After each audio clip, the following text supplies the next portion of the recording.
3%? You good? Yeah, I'm fine for now, man. I appreciate it. All right, everybody. Unhappy Wednesday. Coming to you live from the Back Porch Saloon. This is the Unhappy Gilmore Show, powered by Green Legion Radio and part of the Green Legion Radio family. We thank you for joining us tonight from whatever service you may be using and whatever service you're using to tune in. And I just realized that was redundant. So pull up a chair, turn up the volume, use the company dime if you're still stuck at work. Turn up the volume in your car if you're on your way home from work, and let's have some fun as we put an end to day 3 of this week's hostage situation and look forward to tomorrow being Friday Eve. Business first before we get rolling. Folks, as always, if you're tuning in on Facebook or Twitter, please do not forget to like, follow, share, and subscribe to the Green Legion. If those services are where you're comfortable, we totally get it. But the YouTube channel is the best way to view and or listen and comment on any Green Legion radio show. So please do us a solid. Even if you're using these other services, head on over to YouTube, click that little search for the Green Legion, click that little subscribe button, hit the bell next to it to get a notification whenever we go live, and please share that everywhere. If you cannot catch our shows live, you can always watch or listen later on any of these services, but also on Spotify, Apple, or wherever you get your podcasts. As far as the Green Legion, you guys saw last Friday, all Green Legion trips for the 2023 season went live as far as RSVP for Early Bird. Michelle and I put in our deposit for Los Angeles, baby. Did someone say LA? That's where we're looking to go. Hopefully the dates work out. Still trying to work on Kansas City with a few folks here, part of our Midwest Eagles Nest. We'll see how that goes. I know I've got 2 interested already. Again, just trying to get it over the hump. I did warn them, and just like I'll warn all of you, if it's something you want to do, please do not wait until August and think you're just going to jump right in, because that won't happen. They will fill up. They will sell out. They always do, and that's because it is the best fan experience out there if you're looking to travel for the Philadelphia Eagles. There's some people I see at every game when I go to either a home tailgate or out on the road that are not Birds fans, but they still jump on with the Legion because, again, it is the best way to go. As far as the Midwest Eagles Nest here, I posted all week, if any of you are listening, to come on up, pay for your NCAA tournament bracket. It's $20. Got to have the cash before tip-off tomorrow. First game starts at noon. If you can't get up here tonight, you are stuck with Venmo or Cash App unless you can get up to Mike at some point before tip-off tomorrow. That and also the remaining few folks that have money still to pay for the Phillies at Reds game that we're going to next month. I am up here. It is $75 a ticket, as you're all aware. Again, Venmo, Cash App, if you can't get up here. If you need me, I don't have plans to be back up here until Saturday, and that is to watch some tournament games and have some fun and celebrate my wife's birthday. But if you need me to meet you up here tomorrow night, tomorrow night, Friday night's going to be really tough, but tomorrow night for sure, if you need me to come back up to meet you here, I can do that. But you got to get a hold of me. I've given you the ways to do that in our group page with my phone number and email address, and, of course, Facebook Messenger or right there in the group. So how the hell are all of you? Look at this. Vito Mata, yo, from downtown Austin, Texas. Brocation in full effect. You and Hector are there too. Very nice. I'm happy you guys took that trip. I know why. We talked last week. I think it's a good thing you guys did that. And I'm sure Nate would feel the same way. Lou Mancini, nice lid, bro. Yeah, I know. I wanted to go with the ridiculous tonight. As far as the back porch, normally behind me you see the big Eagles flag. And we're in our kind of nest area down there. But tonight, they have a huge party booked down there. So out on the side porch area, which right out over that way is a tiki bar that'll open up in probably, I would guess, another month before they're really at a point where the lines won't freeze and all of that happy stuff. I will be alone here tonight. my normal partner in crime who joins me up here is tied up. Mike, he's got wedding planning to do and a wife to it, soon-to-be wife to attend to. So it'll just be me tonight. I know our friend Big John is here. He's wandering around somewhere in here. So I'm sure he'll heckle me from the other side of the camera at some point. So I don't know how long the show will be tonight, but we're gonna try to have some fun anyways. And as far as the boner of the week, guys, usually I jump right into that now. I don't really have like a key nomination, right? Last week I bragged about how every week I look for one, and sometimes it's tough, and then at the last minute something presents itself. Nothing's really presented itself. Now, talking to Mike, he might be right. You could make the argument that it should be Jerry Jones for completely boning the entire running back market by giving Zeke Elliott that huge contract back in 19, and then 3 years later having to cut the guy because he's nothing more than a 2.5 to 3 yard per down power back. So, but at the same time, they're saving 10.9, I think it is 10.8 or 10.9 just by cutting him. So I don't know where you want to go there. Go ahead and give me your votes for who you think the boner of the week this week should be. I see Lou Mancini up here is already talking Rodgers. Lou, we're going to get to Aaron Rodgers a little later on. I intend to make fun of him and the Jets. So not really so much him because he's pretty much getting what he wants. But the Jets, my God, they're really going all in on a guy that I don't know is going to be there more than a year or two at the most. Lou Dominguez was texting in our group earlier, and he thinks it could be more than that. I don't see it. I do find it funny that he's following Brett Favre once again. So we'll see how that goes. I don't really – but again, as far as the boner of the week, I don't really have a clear-cut candidate right now. So kind of want to dive right into the Birds roster. You know, you guys all know it's been a whirlwind. Well, to follow up on last week's boner of the week, John Morant, they have lowered his suspension is only 8 games now, and they're counting games he's already been out. So he's going to be back. I don't know how much everybody agrees with that. He's doing all the right things off the court to show that he's trying to change his life and be a more productive member of society rather than – waving a handgun around at a strip club in Denver or Colorado or wherever, somewhere in Colorado, wherever he was. But, we'll see. David Conant has a vote. The Bucks maybe boner of the week went from Brady to Baker Mayfield. That's not a bad candidate. We'll write that one down. But anyways, moving on. So last week we talked about the defensive tackle position and the trouble we're in there with, Hargrave we knew was going to be gone. We were never going to be able to afford to bring him back with all of the other pieces we had to get in. It really sucks that he ended up with the 49ers. I know Dave is happy about it.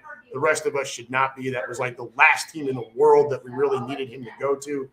Unfortunately, that's where he landed. And, good for him. He's got his money, definitely earned it. And we all knew he was going to get a big contract, which is why he's not in Philly. But him gone, we don't know about Fletcher Cox yet. There are rumblings that they're trying to work with him on a 1-year, much reduced salary. I would tell you at this point, and I know this might not be the biggest fan pleaser, certainly when it comes to Quimby. Look, we've got no depth at that spot right now. We talked about it last week. You're talking Jordan Davis, Milton Williams, and then practice squad guys behind him. So at some point, you do have to get some sort of veteran depth there that can actually be part of a rotation. And whether that's Linval Joseph and Ndamukong Suh coming back as well, I just don't know what that looks like or what the Eagles can afford to really do. Obviously, the big ticket item for us right now, Darius Slay, no longer going to be with us, although, there is talk that after June 1st, he could resign. It's a very deep NFL draft at the corner position. And with already having signed Bradbury, it makes fiscal sense to use that 10 pick, that number 10 pick on a corner like a Witherspoon or like a Porter Jr. I am not big on Christian Gonzalez out of Oregon, and it's because it's the Pac-12. You don't really have to be a superstar defensive player on the defensive side of the ball to stand out in the Pac-12. They just don't play a whole lot of really good defense over there. We talked about that a lot through the football season. And John has decided to go ahead and leave his ringer on with his phone sitting right next to me. So maybe our boner of the week is our friend John. Turn that off. Anyways, but right now, what we're all holding our breath for, what we're all waiting in anticipation for, and I keep looking up because there's a TV right above me and I'm hoping to see something. It's C.J. Gardner-Johnson, right? I mean, that has to be the ticket right now. Letting Slay walk away saves us a little over $17 million in cap space. That should be enough to try to work in Gardner-Johnson. And I think if you go with Bradbury at one corner, if you take a rookie, if you use that 10 pick on a corner, the assumption is this is a player that can come in and start right away. And then, you got Gardner-Johnson at safety and you build on from there. But that's what I keep looking up here for. All it is right now is Stephen A. Smith running his mouth about John Morant. So there's just not a whole lot going on. Waiting and holding breath on Gardner-Johnson. What do we got over here? Fito, also a Niners fan, would like to say thank you for Javon Hargrave. You can blow that right out your ass. You're welcome for that. Keenan Harmon says, good evening. Good evening, Keenan. How are you? Russ Taylor. And the black delegation with our third pick, we take Adam Gilmore of the Unhappy Gilmore Show. Hey, man, I try to please the people, right? Got to give the people what they want. Lou Mancini, Witherspoon, now that JB coming back, I would have went with Porter if he left. And I think that's interesting to talk about for a minute. Porter's more physical, but I talked about it last week when I was with Mike here. Witherspoon, the guy was a 0-star recruit out of Florida after having a pretty good high school career. And then 0-star recruit goes to Illinois. And by the time, I'm not going to run through the whole thing again, but by the time it's said and done, his last year at Illinois, he's a Thorpe Award finalist. That is a massive turnaround and not what you would expect from a 0-star recruit. So you got to think this is a kid that works incredibly hard, probably has a big chip on his shoulder considering the 0-star recruit stuff after his nice high school career. And, that fits with Jalen Hurts. He had to eat a whole lot of humble pie. So the more I read about Witherspoon, the more I like him. Obviously, I've got a soft spot for Porter, for Porter Jr. He's got the NFL pedigree from his father. He went to Penn State, more prominent school, bigger recruit, all that sort of stuff. He's more physical at the position.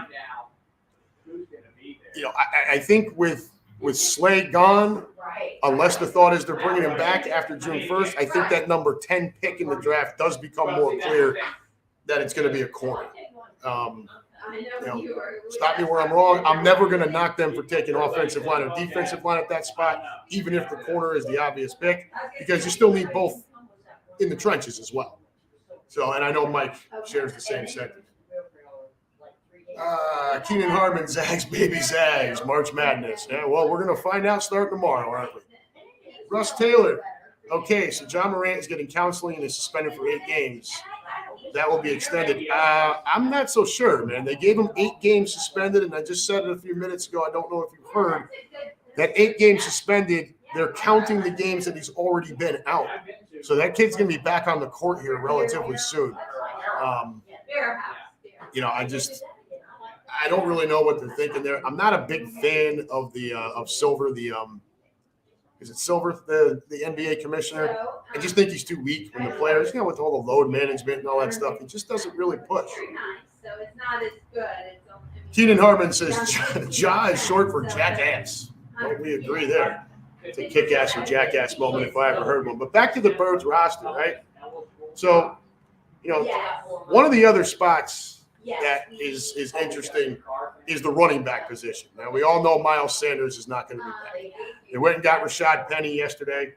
I don't mind the pick. I don't mind the pickup, except for the fact that the guy's not been the pinnacle of health.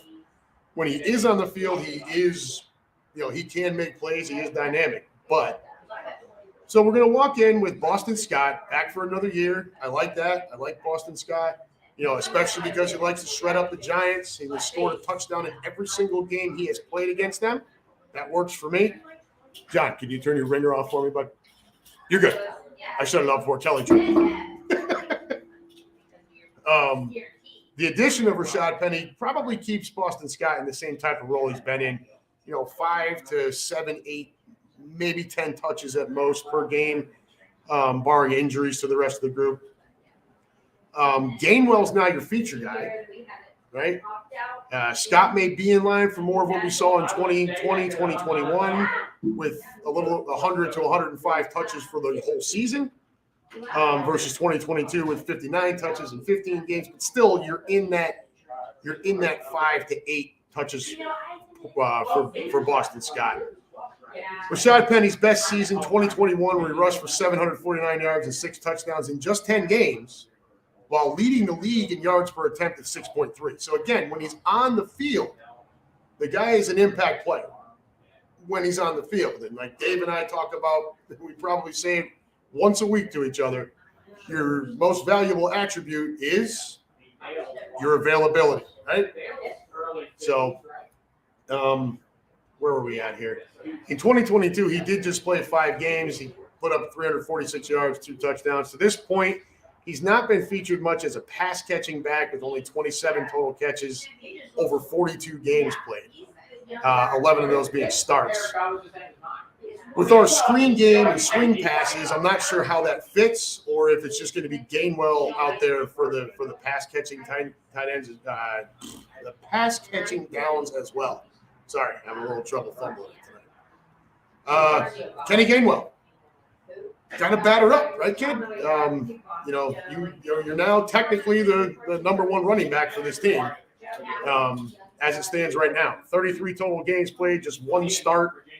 And his career totals, 121 carries, 531 yards, 9 touchdowns on 4.4 yards per carry, 56 catches, 422 yards, 1 touchdown on 7.5 yards per reception. That 7.5 yards per reception, not all that different from Miles Sanders. The 4.4 yards per carry is about a half a yard less than what Miles was putting up. Keep in mind, we'll get to Miles in a minute. We talked about Gainwell after the playoff game against the Giants and how much more he was being featured. And I think I told you guys here, and I know John's looking at me, and I made the statement then, that wasn't by accident. That was – we knew Miles was probably on his way out. So – you start featuring the other guys. But again, 200 pounds, but only 5'9". I'd be lying if I said I was confident that he can carry the same type of workload that Sanders had in 2022. But again, a lot of what the Eagles do well on the ground is contingent on the threat of Jalen Hurts being able to take off, that offensive line doing its job, and and the RPO game. So, are we going to look running back in the draft? I still think it's a possibility. We're going to walk into the season with Boston Scott, Rashad Penny, Kenny Gainwell, and Trey Sermon is actually still part of the roster. I think he had like 2 touches all of last year. I was really hoping to see more of him at 6 foot and 225. I thought he could kind of be that pound the rock guy. He never really got the time. Some of that might be because the rest of the running backs actually just carried it. Miles Sanders had a 1,200-yard season with 11 touchdowns.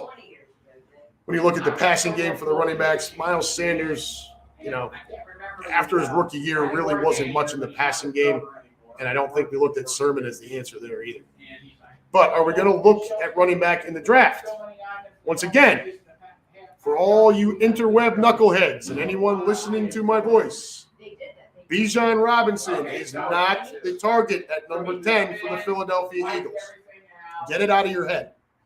If they were to pick a running back at number 10 in the draft, not only would I think it's a stupid move, considering the needs at corner now, and God forbid safety, and the always ever-changing need in the trenches, it would just go against everything we've seen from the Philadelphia Eagles for forever, basically. They just do not invest high draft capital or high dollars in that spot. And at a top 10 pick, you're investing both. Right now, if we do not go get another running back, we will pay a maximum of just over $6 million this year for our entire core of running backs. Okay? And that's if everyone hits their incentives, and that's the match. That's what you get when you got a Gainwell on a rookie contract, when Boston Scott signs a $2 million deal. Rashad Penny comes in for like the league veteran minimum, and a guy with injury problems. It allows you to be flexible elsewhere. So the draft, again, I will tell you, he is not it's not going to be Bijan Robinson. Okay, if you want a guy out of Texas, I still like trading down from that number 30 spot that we also have. If we're able to do so and get some picks in the middle of the round, which is where you really build your roster, it's where Howie likes to live. I still like Kendry Miller out of TCU in the late third or early fourth round if we're going to look running back. When you look this kid up, depending on the website, he's listed either 5'11", 215 to 6', 225, depending on where you look. The different websites have different stats on him. He is viewed as more of a grinder than a home run threat. Okay, so he doesn't have a big burst coming through the middle, but if he clears the line, he can be a problem because he does run hard. He's strong. So maybe that's the kind of fire to the ice or the ice to the fire with Gainwell, Smith. We'll see. Let me jump over here. I know you guys are kind of going back and forth here. Russ Taylor, I would like to point out the big Kellogg's card behind you. All right, I'm not going to read that out loud because there are people actually eating on the other end of this room. Greg Meisinger just confirmed it for us. Fletcher Cox looks to be back in an Eagles uniform this year. So like we talked about to open the show and like we talked about last week, the defensive tackle position being very thin. I know Quimby's not going to be jumping for joy about this, although I don't really care because he's somewhere in Grand Cayman taking pictures or in Punta Cana taking pictures of all the sunshine and scattered ass he's got running around. But it does look like Fletcher Cox is back. Adam Mueller, another guy from our Midwest Eagles Nest, confirms the same thing. Fletcher Cox is back. I don't have the contract details. We'll look those up in a little while. Captain Demp's in the room saying, yo, I thought you weren't going to listen to any bird stuff until you got over it. And Lou Mancini, maybe Penny stays healthy for once. I know Q probably likes that signing. I like it as long as he stays healthy. And until that happens, I just don't know what to expect. Wrapping up the position group, we say goodbye to Miles Sanders. He's not coming back. That much is obvious. So we'll wrap him up. He was the 53rd pick overall in the second round of the 2019 draft. Definitely had some problems holding on to the ball earlier in his career. Felt like a lot like those fumbles would come at really inopportune times. Talking red zone, whether it was plus side going in or pinned back in our own area. No way to deny that he was a large part of our success, especially last season, though. 259 carries, 1,269 yards, 11 touchdowns. His numbers in the passing game diminished greatly after his rookie season, but we did add more weapons. Gainwell, Devontae Smith, A.J. Brown. And then you get, a lot more RPO where Jalen takes it down and runs instead of swinging out a pass. For his career with the Birds, 739 carries, 3,708 yards. That's 5 yards per carry and 20 total touchdowns, 11 of those coming in 2022. 124 catches, 942 yards, 3 touchdowns on 7.6 yards per catch. The receiving yards is a little bit skewed. 63 of those catches. So basically half the catches, a little over half the yards at 509, and all 3 of his receiving touchdowns did come in his rookie season. So thank you, Booby, for a nice run. Good luck to you. We'll definitely latch on somewhere. This room is going off again. Keenan Harmon likes to say Quimby is a scattered ass. Captain Debs, I'm still grieving, but I got to pay attention to free agency. And it's been a zoo. Dude, it's been an absolute zoo. So it looks like lost. So what do we got up there? Sanders won't return. Gardner Johnson still up in the air. I'm not seeing anything on Fletcher Cox yet. If anybody's got the details on that, Go ahead and post them up here because I haven't seen it yet. Zeke's gone. Yeah, Zeke got cut earlier. We saw Zeke Elliott get waived by the get let go by the Cowboys. They are saving almost $11 million in cap space on it. So my nomination for the boner of the week was Jerry Jones for completely butchering the running back market by giving that little bastard 5 years, 7 years, $90 million, and then having to cut him 3 years later. Can't really knock him too much though because he does save 10 point whatever for this season when they need it. Lewis Class, thank you for dropping in 1 year, $10 million for Fletcher Cox. So that gets us the more depth that we need with a veteran presence. Also gives us some help to keep getting Jordan Davis. Yeah, water. But thanks, man. It gets to keep helping Jordan Davis, grooming him along. Hopefully, he doesn't just train him to go after the quarterback, because as we all know, defensive tackle position's number one responsibility is stopping the run. So. Keenan Harmon, glad I bought the A.J. Brown jersey and not the sleigh while we were in Arizona. Yeah, no doubt, right? I think our friend Dan Leonardo did the same thing. I want to say he bought an A.J. Brown. Anyways, overall free agency for the Birds right now. Look, guys, we all knew this was going to be a very difficult offseason. A lot of us, kind of fell in love with a lot of the players on the defensive side of the ball in particular. And we knew that we were going to lose a lot of them based on the cap space. We also didn't, last year we were signing everyone. So coming into this year's draft, we don't have all those compensatory picks that we will have next year. But this year's just tough, right? So far, losing TJ Edwards, I hated losing TJ. I thought he came along nicely, but again, he's just a rookie. He's a rookie deal casualty. Thank you very much. He's a rookie deal casualty, unfortunately. And, of course, the Bears with $92 million in cap space, literally any free agent on the market is a target for them.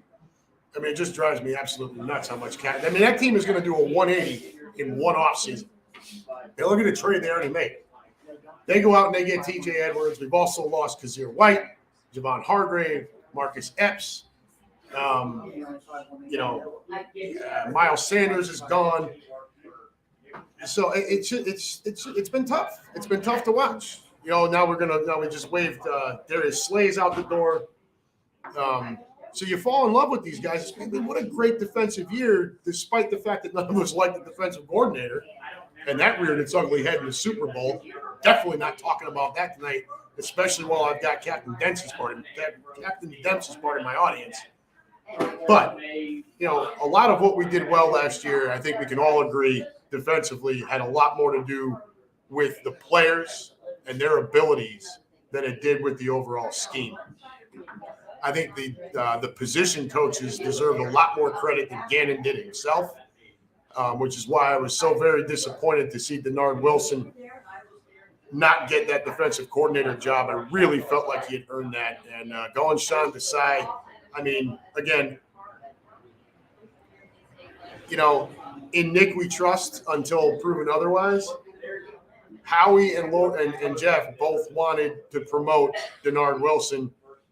Nick said, I want Sean Desai, and eventually that leads to Denard parting ways. He ends up in Baltimore, as our good friend Kenny told us last week. We're able to keep Jason Kelsey. We're able to keep Brandon Graham. We're able to keep James Bradbury. We brought back Boston Scott. We signed Rashad Penny. So it's not all been lost here. But again, the biggest one is Gardner Johnson, man. I mean, that one. Oh, and let's not forget we lost Big Puddin'. If you want to call that lost. Andre Dillard is no longer part of this organization. Does anybody care? I don't really care. Maybe the boner of the week should be drafting that guy where we drafted him, but he didn't. He never panned out, and I'm not nominating the Eagles as the boner of the week in any week. If the background noise starts to build up, guys, that's because they do have folks coming in for dinner. If you guys post anything that's a little off the wall that I would usually read out when I'm home or when we're in the back with less people around, I may not be able to read them all out. I want to be respectful to the folks here. It is a very popular spot for families to come in and eat. They just try to stay away from us on game day. David Conant. I'm not sure who we're talking about here. What about, okay. So Conant says, what about Carter showing up fat and out of shape to his pro day with his off-the-field troubles? I now think he tumbles in the draft. I agree with you. That he needed to show up looking good with now the off-the-field issues he's got now, and he just didn't do that. So, and look, the Bears, the Bears, if they really wanted Carter, he's probably going to be available for him at number 9 now, which is ridiculous to think about where we were even just 2 weeks ago. Lou Mancini's maybe at number 30, David. Lou, again, I would like to see the Eagles trade that number 30 pick down and get into the 3rd and 4th round more. Right now we pick 1, 1, 2, 3, and then not again till the 7th. It makes it difficult to restock the middle of your roster when you have that big of a gap. Build your roster rounds 3 through kind of 6. 7th round, you're taking guys that might pan out. I want to see us get more picks, and we don't have the compensatory ones, so that's kind of a bummer. William Debs, so fill gaps and scheme better. I agree, but that's going to be on side to side, man. It just is what it is. There it is. Russ Taylor once again, 1 year, $10 million for Fletcher Cox. All right. So moving on from there. Again, the losses: T.J. Edwards, Kazir White, Javon Hargrave, Marcus Epps, Big Puddin. Darius Slay and Miles Sanders. Just concentrating on the key guys that were a big part of the organization last year. I'm not saying everybody didn't do their job, but these losses are ones that are hurt right away. Bringing back Kelsey, Graham, Bradbury, Boston Scott, bringing in Rashad Penny, and hopefully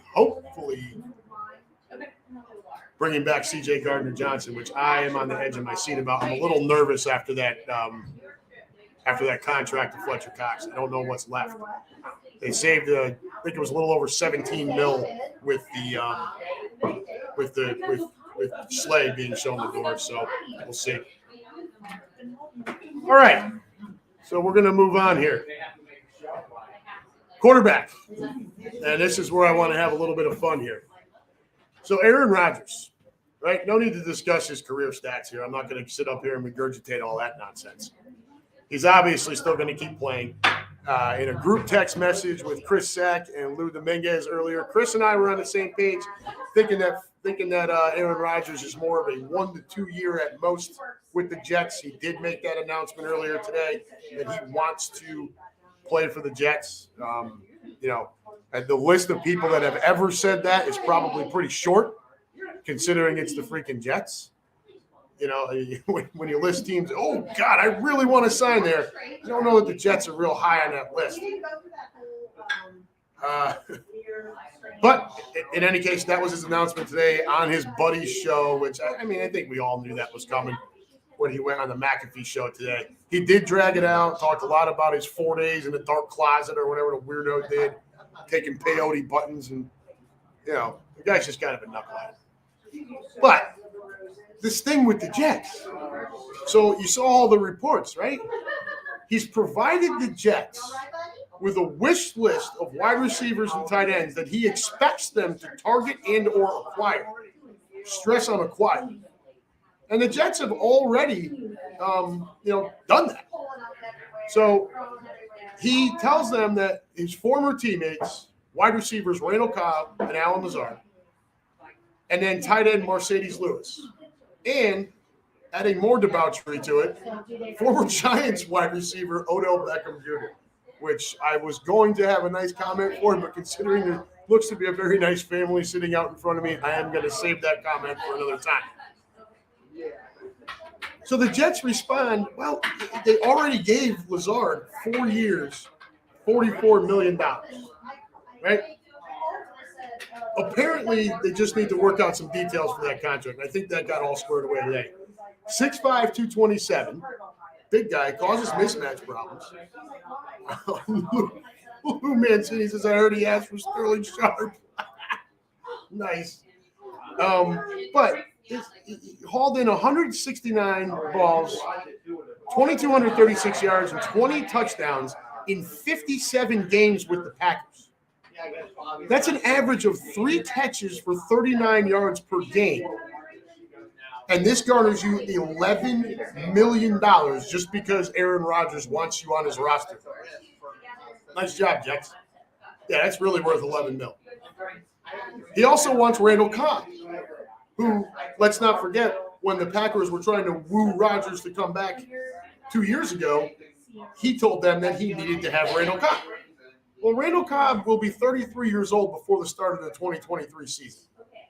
He hasn't started more than 3 games, caught more than 38 passes, had more than 441 yards, or more than 5 touchdowns in a season since 2019 with Dallas. Okay, I mean, he's played in plenty of games. He just started it. And again, remember, this is the guy that they had to go get. The Packers had to go get because they needed to sign Aaand back to that big game. So since he returned to Green Bay, 62 catches, 792 yards, 6 touchdowns in those 2 seasons. It's basically 2 to 3 catches for 31 to 32 yards per game. I mean, is anybody else doing cartwheels over that? Right? Maybe they can throw $15 million a year at that little part. Right? This is a 33-year-old slot receiver. I mean, he can't teach speed, but my God, 33 years old. And then let's get to Mercedes Lewis, the tight end that Aaron Rodgers apparently just needs to have. He's going to turn 39 years old in May. He hasn't had a season worth mentioning in like a decade. It's like 2012, 2014, somewhere in that range. In his career with Green Bay, which is a total of 81 games from 2018 through last year, he's got 57 catches, 582 yards, and 6 touchdowns. That's less than 1 catch for about 7 yards per game. Obviously, he's worth some big-time cash. I mean, the Jets are going to have to pay him. I mean, that's a superstar tight end. What are you calling him a joke? You crazy? I mean, if Rodgers wants him, he's got to be a superstar, doesn't he? I mean, come on, it's Aaron Rodgers. So take those 3 guys together. Those 3 guys together that Rodgers just can't live without. And you're getting an average of, what is that? 7 catches for, what is that? 80 yards per game out of the 3 of them. And they've already ponied up $11 million for one of these bums. Keep in mind, these are all Rodgers' buddies. That's what this is. These are all his friends.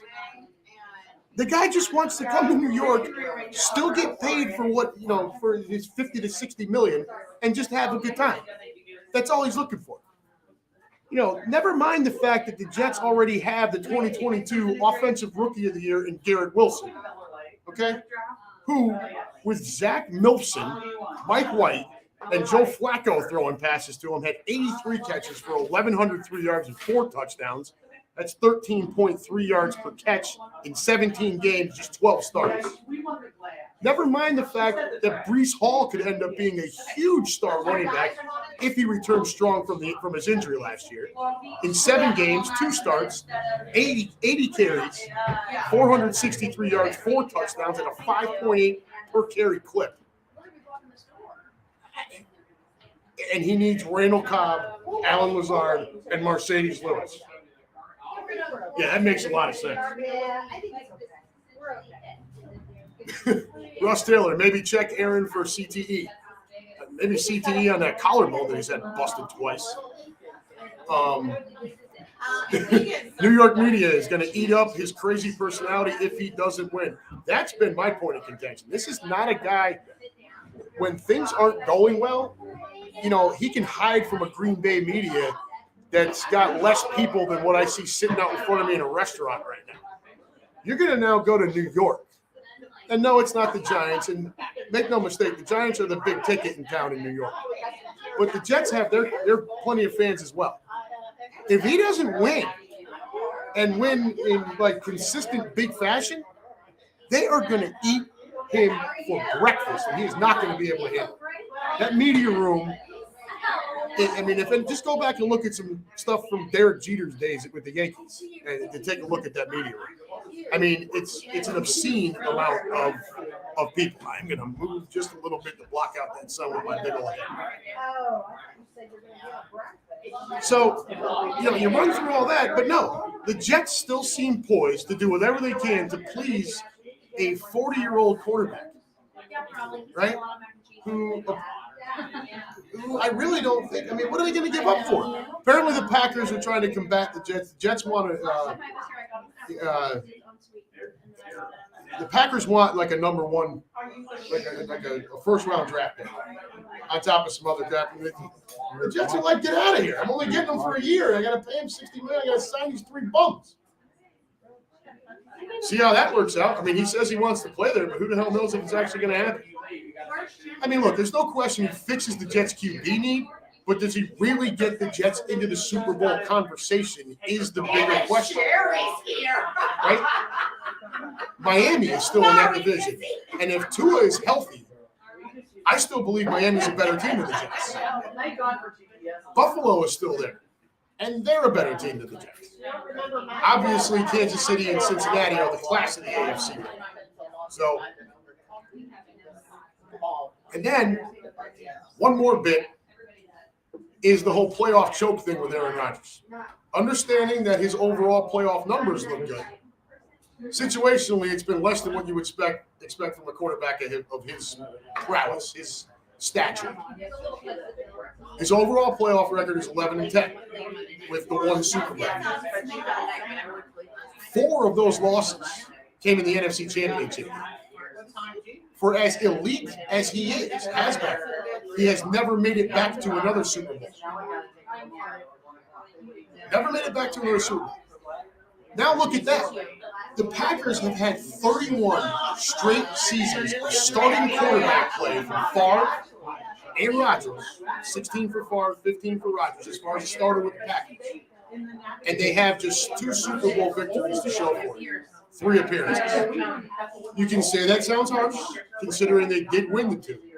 But consider that throughout that 31-year tenure, the league moved more and more to absolutely coveting the quarterback position, to the point where we now see these sorts of ridiculous requests from potential quarterback targets. If that position is so far and away the most important, and the Packers have, by most expert accounts, had 2 of the very best, right? People put Rodgers and Favre in their top 10. They've got it. I know you don't. Why have they only won twice? Have they not surrounded him with enough talent? That might be part of it. Has the coaching been up and down and inconsistent? Not what you would hope for. I'm sure that's part of it too. But when you're rated as this elite quarterback, you've got to overcome a lot. My thoughts, because on the biggest stage, these 2 quarterbacks have not been the consistent elite players that you assume. Favre made a ton of mistakes in big games. Aaron Rodgers has made a ton of mistakes in big games. And now the Jets are going to dive right in the deep end of the pool with Rodgers, who will be 40 in December of this year, so before the season's even over. I mean, what else are the Jets going to have to give him? Maybe do they have to build him a cave out there in the swamp? Like maybe where they have Jimmy Hoffa's body hidden? They're going to have him hang out with him in the cave, in his sarcophagus? I mean, it's just odd, and I'm still not seeing anything about Gardner Johnson. I get more and more worried as this progresses, and we still don't hear anything. I don't know if any of you are hitting that refresh button like I have been all day, but I am desperately hoping for something with Gardner Johnson before. Bringing back flex is probably a good idea. 1 year, $10 million, but it's still nothing on CJ, and that makes me very, very nervous. While the NFL draft is very deep at the corner position, it is not deep at the safety position. Having already lost Epps, you lose CJ. That's a big problem. However, it's not like we've seen him pop up anywhere else yet. So let's hop back over to you guys here and see where we're at. Russ Taylor, if I'm a new coach, do I want to deal with Rodgers and him playing GM? No. It's like the LeBron James effect. No, you don't want to deal with that. I mean, what's this guy thinking? Look, I know the Jets are desperate for the quarterback, but he's 40 years old before the end of this year. How much longer is he really going to play? Lou Dominguez, to his credit, made the statement earlier that he's only 6 years younger than Brady. Yeah, but 6 years younger than Brady, still 40 years old. And I just don't view Rodgers as that type of guy. Russ Taylor, imagine if he showed up to training camp dressed like Cameron Poe or responded to the reporters with practice. Good. Or that whole RELAS. Relax. The guy does nothing for me. Look, still an exciting player to watch. His arm talent is still there. The throws that man can still make is still pretty impressive. But I think if you look at him overall last year, you want to blame the wide receivers for the step back after the 2 MVP seasons? All right. Down the stretch, they looked a little better as the chemistry got better. But now what? Now he's going to the Jets, and it's all going to start all over again. That's why he wants Lazard and Cobb and Mercedes Lewis. The problem is these guys just aren't – they're just not that guy. Garrett Wilson's that guy. That's who you want to invest in. If I'm the Jets, and I'm going to go and I'm going to spend all of this, would be draft capital, extra money to bring in his buddies that he already brought Lazard in. I've got stipulations for Rodgers in that regard, especially considering what I saw from Rodgers last year with new wide receivers. Aaron, we're going to bring you in. We're going to get you out of Green Bay. We know you don't want to be there anymore. We can pay you, and we can put some guys around you that you want around. However, we feel we have a nice young core here, and we are invested in Garrett Wilson. We're invested in Breece Hall. And we really need you to be at all the OTAs. We need you to be there all through training camp. This is not Club Med for you. Okay? We need you to get in here, be in here the entire offseason, and build a chemistry with our young core because, well, you're only going to be here a year or two more than likely, and when you're gone, these are still our guys. And we really can't run the risk of you ruining our relationship with them just because we had to bring in a veteran quarterback. So that would be how I would treat Aaron Rodgers. He's been used to just getting his way all the time, and you can appease some of that if you really have to. But he's got to come in and put the work in with you. Russ Taylor says Hoffa's body was at the old Meadowlands. They didn't dig him up and put him in the new stadium. No, that's why they built the cave down underneath for Rodgers to go hang out with his corpse. I mean, what else is this guy going to want? Boom Mancini, sounds like Rodgers is Wes's Uncle Rico. And speaking of Uncle Rico, do we really have a backup quarterback? You saw Jacoby Brissett went to Washington. I was kind of hoping that was going to be our backup. Russ Taylor, he is not going to ride off in the sunset like he wants and dreams of. He ain't going to have that Elway or Brady moment. I agree with you. I just don't see that the Aaron Rodgers addition to the Jets really puts them surefire in the Super Bowl conversation. That AFC is loaded. His own division is loaded, right, with Miami and Buffalo. The Patriots are still going to be a pain in the ass. They just went and got Juju Smith-Schuster to give Mac Jones a target. They're still going to be a pain. And then you have to contend with the Chiefs, the Bengals, the Ravens, wherever the hell Lamar Jackson ends up. And I think Lamar ends up right back in Baltimore. That kid really needs to hire an agent. Using your mommy as your agent is not playing out well for him. Who else has he got to contend with? He's going to have to contend with the Chargers team with Justin Herbert that's going to be pissed off. The Jacksonville Jaguars are, should take another step forward next year with, the sunshine at the quarterback spot. So the AFC is loaded. Yeah, I just got a text from a friend of mine thinking that we're out of the Gardner-Johnson conversation with the Cox side. And, I hope not, but we'll just have to wait and see. What else we got over here? So, Lamar Jackson was the other quarterback, and I just briefly touched on him.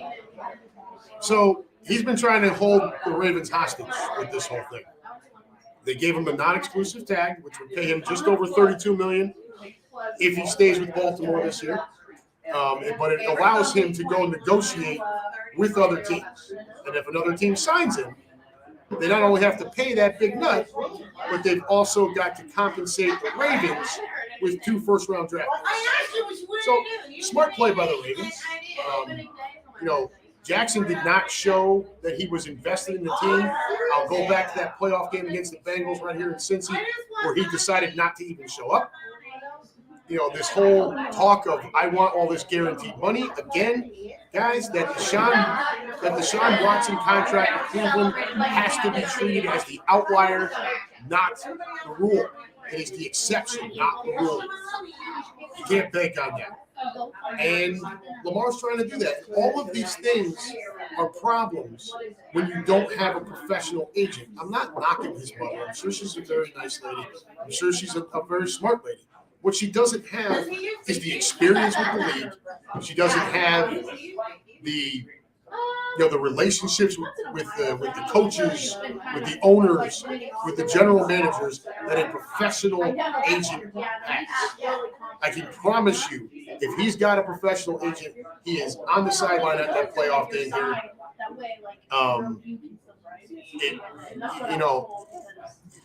Your agent just tells you, look, dude, I get it. You're upset about your contract situation. We'll work on that. We'll fix it. But you not only destroy your relationship with your current team, but you make yourself look like a clown with the rest of the league if you don't show up and support your team. Lou Mancini, there is a table, a nice family sitting right out on the other side of the microphone having dinner. That's who that is. So, like I said, I'm at a restaurant. I'm at a bar/restaurant, so it's going to get noisy. Thankfully, I was able to turn the music off. It was right up above my head. There was a speaker, and that thing was blaring right in my ear. We would have lost the Facebook feed. But again, Lamar, he's painting. I think he thought he was going to paint the Ravens into a corner, and that has completely backfired on him. I don't see the market that he believes he was going to have. And I think he ends up right back in Baltimore on that 1 year, unless he decides to say, okay, I'll take the extension. Hopefully for him, this is a lesson learned. Nobody's saying you have to completely fire your mother. Of course, that would be an incredibly, uncomfortable situation. But he's got to at least hire a professional agent. I'm all for saving money and everything, but dude, you gain yourself more money by having the pro agent rather than saving from a smaller contract because you don't have that agent to go negotiate.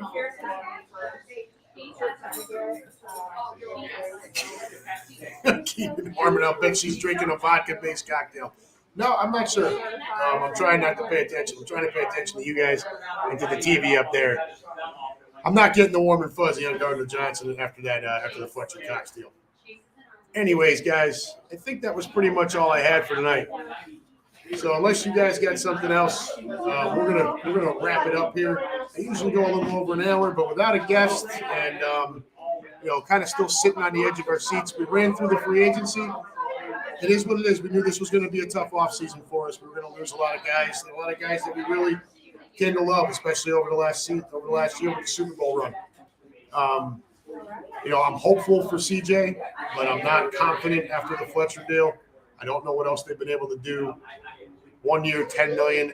I don't know the entire details. If a lot of that is up front, where we still save cap space. We did save $17 million, a little over $17 million with Slade being shown the door. And there is, it would have been nice to keep him too, but they asked him to rework. He said no, and he wanted an extension, not to rework the money that he had, and so we just don't have it to go around. So that's where we're at, guys. But without further ado, I think we're going to call it a night here, y'all. So for the back porch saloon, for Big John that was sitting next to me, for Mike who could not attend but is always in support of us, this has been the Unhappy Gilmore Show, powered by Green Legion Radio and part of the Green Legion Radio family. I really do thank all of you for showing up as you do every single week. Lou Mancini, Keenan Russ, Captain Dent's in the room, Dave Conant, and I know we had Lewis Cass. Thank you for stopping in. Adam Mueller for breaking some Fletcher Cockners. Greg Meisinger in the room. He pops in every so often. Fito Mata on his brocation down there in Austin, Texas. Very good stuff. And for always for the support of the Green Legion. Guys, you all have a great week. We will see you next Wednesday when we'll be talking a little bit more NCAA tournament. I was going to do some of that tonight, but free agency just kind of took over the whole thing. I do have a bracket. If anybody's interested, hit me on Facebook Messenger. I can send you the link via email. You just would need to Venmo me the $20 entry. That's all I got, guys. So, have a great week. We love you. And as always, go Birds!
Take care, guys.